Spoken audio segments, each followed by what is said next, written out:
తెలంగాణ, జై తెలంగాణ. తెలంగాణ రాష్ట్రంలో నాకు తెలిసి అవుట్ సోర్సింగ్ ఎంప్లాయీ సంబంధించి మొట్టమొదటి సమావేశం ఒకటి. మీరందరూ కూడా ఇది ఆత్మీయ సమావేశం అని చెప్పేసి అనుకుంటా ఉన్నారు, కానీ నేనైతే ఇది ఆవేదన సభ అని చెప్పేసి నేను అనుకుంటున్నాను. ఎందుకంటే ఇక్కడ మీరు ఆత్మీయ కలిసి కనబడలేదు, మీ ఆవేదన చెప్పుకోవడానికి పెట్టుకున్నటువంటి వేదిక. దీనికి సంబంధించి మరి ఒక సమావేశానికి ముఖ్య అతిథి వచ్చేసినటువంటి మరి పౌర సమాజంలో అంటే వాళ్ళు పార్టీ వ్యక్తులుగా ఉన్నప్పటికీ కూడా ఈరోజు తెలంగాణ సమాజం సంబంధించిన బాగోగులు వ్యక్తుల వెనుకలో ప్రొఫెసర్ కోదండరామ్ గారు కానీ, లేదంటే మధుయాశ్రీ గౌడ్ గారు కానీ, లేదంటే తిమ్మార్ మల్లన్న కానీ, వీళ్ళు ముగ్గురు కూడా ఈరోజు పౌరులకు సంబంధించినటువంటి తెలంగాణ సమాజంలో సమస్యలన్నింటిపైన గత 10 సంవత్సరాలుగా కొట్లాడుతూ అనేకమైనటువంటి సమస్యలపైన తమ గలవింపుతూ ఈరోజు పరిపాలనలో మార్పు జరిగింది.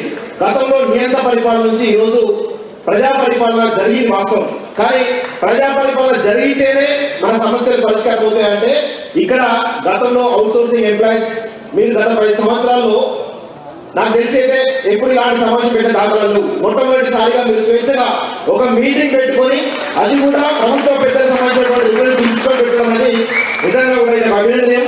మీ సమస్య కొంతమేర పరిష్కారం కావడానికి ఇది ఒక మొట్టమొదటి అడుగు అని చెప్పేసి అయితే కోరుకుంటాను. అయితే అవుట్ సోర్సింగ్ ఎంప్లాయీస్ విషయానికి వస్తే గ్రామ స్థాయి నుంచి సెక్రటరీ వరకు ప్రతి దశలోనూ దాదాపు 1,50,000 అంటే లెక్కలో ఉన్నటువంటి మెంబర్స్ ఎంప్లాయీస్ 1,50,000, దాదాపు 2 లక్షల పైగా ఉంటారని చెప్పేసి మాకు తెలుస్తా ఉంది. అయితే సెక్రటరీ నుంచి గ్రామ స్థాయి వరకు ప్రతి దశలోనూ కూడా ఈరోజు సెక్రటరీ నడిచిందంటే మీ వల్ల గ్రామ స్థాయిలో చిన్న చిన్న పనులు జరుగుతున్నాయి. శానిటరీ వర్క్ నుంచి మొదలు పెట్టిన ప్రతి ఒక్క వర్క్ జరుగుతుంది అంటే దానికి కారణం ఈరోజు అవుట్ సోర్సింగ్ ఎంప్లాయీస్. అంటే ప్రభుత్వం ఈ అవుట్ సోర్సింగ్ ఎంప్లాయీస్ మీద ఏ విధంగా ఆధారపడదో మనం ఒకసారి అర్థం చేసుకోవాలి. ఒకసారి నేను గత కేసీఆర్ సీఎం అయిన తర్వాత ఒక మాట అంటాడు, సీఎం హోదా అన్నటువంటి మాట ఒకసారి వినిపించే ప్రయత్నం చేస్తాను.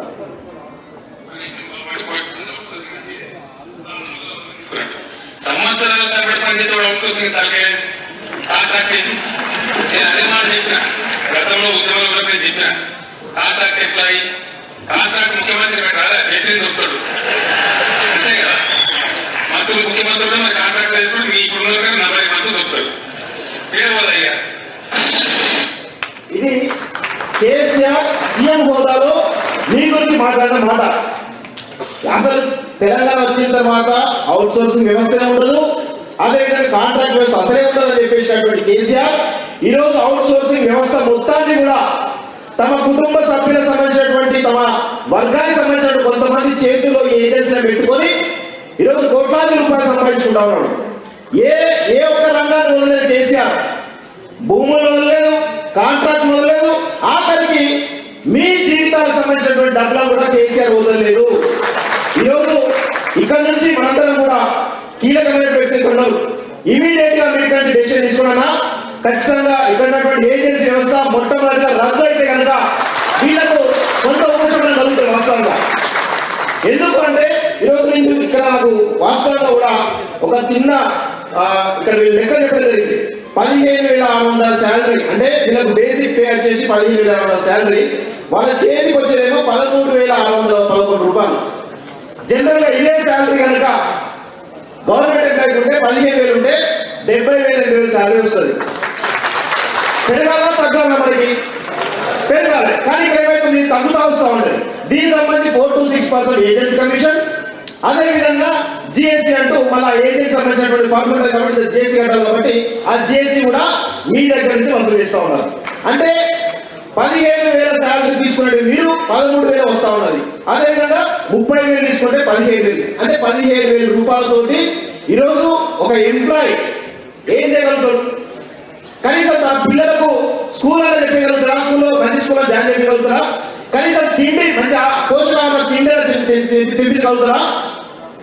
చాలా దుర్భరమైనటువంటి పరిస్థితి. ఈరోజు నేనేదో వేరే రకంగా మీరు ఒక ఎంప్లాయీ గారిని మాట్లాడుతున్నాను అనుకోండి, అడ్డా మీద కూలి ఒక రోజు కూలి పోతే 1,000 రూపాయలు వస్తాయి, అంటే 30 రోజులు పోతే 30,000 రూపాయలు వస్తాయి. అది ఎలాంటి అలవెన్స్ కట్టుకోవు. కానీ ఈరోజు అవుట్ సోర్సింగ్ ఎంప్లాయీస్ కి మీరు గవర్నమెంట్ శాలరీతో పాటు ఏవైతే ఉన్నాయో అలవెన్స్ ఏవైతే హెచ్ఆర్ఏ అలవెన్స్ కానీ, అదేవిధంగా కన్వెన్స్ అలవెన్స్ కానీ, ఇతర అలవెన్స్ కానీ, అదేవిధంగా ఇన్సూరెన్స్ కానీ, హెల్త్ బెనిఫిట్స్ కానీ ఇవన్నీ కూడా ప్రభుత్వం నుంచి రావాల్సిన అవసరం ఉంది. ఎందుకు మీరు మీరందరూ కూడా ఈరోజు ప్రభుత్వం నడుస్తుంది అంటే మీ పాత్ర చాలా గొప్పది. వారి విషయంలో గుర్తుపెట్టుకోవాలి. ఇంకొక విషయం నేను చిన్నగా 2 నిమిషాలు ఇక్కడ ముగిస్తా ఉంటాను. సీఎం రేవంత్ రెడ్డి గారు మొట్టమొదటిగా సీఎం గా బాధ్యత స్వీకరించగా ఒక ప్రెస్ సమావేశం చెప్తాడు. కేసీఆర్ గారు తన మళ్ళా సీఎం అవుతున్నటువంటి భ్రమలో 22 ల్యాండ్ క్రూజర్లు ఉన్నాడు. ఒక్కొక్క ల్యాండ్ క్రూజర్ ఖరీదు 3 కోట్ల రూపాయలు. అంటే వాటి ఖరీదు ఎంత? 66 కోట్ల రూపాయల ఖరీదులో ఈరోజు ఒక నెల 45,000 మంది అవుట్ సోర్సింగ్ ఎంప్లాయీస్ 15,000 రూపాయలు సూపర్ చేసుకున్నా కానీ ఒక నెల జీతం ఇవ్వచ్చు. గతంలో సీఎస్ గా ఉన్నటువంటి సోమేష్ కుమార్ తన తీసుకెళ్త ఖర్చు 8 కోట్ల రూపాయలు. 3,000 నుంచి 4,000 మందికి ఒక సంవత్సరం సాలరీ ఇవ్వచ్చు. నేను ఒకటే విజ్ఞప్తి చేస్తాను ఇక్కడ నుంచి పెద్దలకు, అదేవిధంగా సీఎం రేవంత్ రెడ్డి గారికి చెప్తాను, మీరు ఏదో కొత్తగా మీరు బడ్జెట్ నుంచి ఇవ్వాల్సిన అవసరం లేదు. మీ లగ్జరీ ఏవైతే అనుభవిస్తున్నారో వాటిని కొంత కంట్రోల్ చేసుకోగలిగితే మా అంటే 3,000 రూపాయలు, 3,000 కోట్లు 4,000 కోట్లు ఒక సంవత్సరానికి అంతకు మించి అయ్యేటువంటి పరిస్థితి నాకు కనబడలేదు. అవి ఎక్కడ నుంచి వస్తే స్పెషల్ పెట్టాల్సిన అవసరం లేదు. మీ యొక్క లగ్జరీస్, మీ యొక్క ఏవైతే అలవెన్స్ ఉంటాయో వాటన్నింటిని కూడా కంట్రోల్ చేసుకునే కనుక మీకు ఇవ్వచ్చు. ఒక్కొక్క ఐఏఎస్ ఆఫీసర్ కానీ ఐపీఎస్ ఆఫీసర్ కానీ వాళ్ళ అలవెన్స్ ఉంటే లక్షల రూపాయలు నెలకి వాటిని కొంత తగ్గించుకుంటే కనుక ఖచ్చితంగా మనకు పెద్ద ఎత్తున వీటి కనీసం వీళ్ళకు ఈ 1,50,000 నుంచి 2,00,000 మందికి ఉపాధి కల్పించవచ్చు అని చెప్పేసి, మంచి జీతాలు ఇవ్వచ్చు చెప్పేసి నేనైతే కోరుకుంటాను. సో దయచేసి మీరందరూ కూడా ఈ విధంగా కొంచెం బాధ్యత తీసుకొని కనుక, ఎందుకంటే మీరు ఆల్రెడీ ప్రచార కమిటీ చైర్మన్ గా మీరున్నారు, బదేస్తున్నారు, అదేవిధంగా కన్వీనర్ గా తీర్మాన్ మల్లన్ ఉన్నాడు, అదేవిధంగా కోదరాం గారు కూడా మరి కాబోయే ఎమ్మెల్సీగా వారున్నారు. కాబట్టి రేపటి రోజున ఈ తెలంగాణ ప్రభుత్వం మీరందరూ కూడా కీ పొజిషన్ లో ఉండబోతున్నారు, కీలక బాధ్యతలు ఉండబోతున్నారు. కాబట్టి మరి మీ తరఫున నేను ఒకటే కోరుతున్నాను, దయచేసి ఒక మానవీయ కోణంలో దీనేదో వీళ్ళేదో పోరాటానికి వీళ్ళేదో మమ్మల్ని పర్మనెంట్ చేయండి, లేదా మాకు అది చేయండి చేయండి చెప్పేసి గుంతమ్మ కొరకు కలుగుతలేదు. ఫస్ట్ ఏజెన్సీ రద్దు చేయండి, ఏజెన్సీ రద్దు చేసి మాకు ఉద్యోగ కల్పించండి, కొంత జీతం పెంచండి అని చెప్పేసి అడుగుతాం తప్ప వీళ్ళేది గొంతెమ్మ కోరికలు కోరుకోలేదు. వారు కోరుకున్న న్యాయమైనటువంటి డిమాండ్స్ కూడా నెరవేర్చాలని చెప్పేసి కూడా ఈ సభా వేదికగా మీ అందరినీ కూడా మనస్ఫూర్తిగా కోరుకుంటూ ఈ అవకాశం మీ అందరికీ కూడా ధన్యవాదాలు తెలుస్తున్నాను.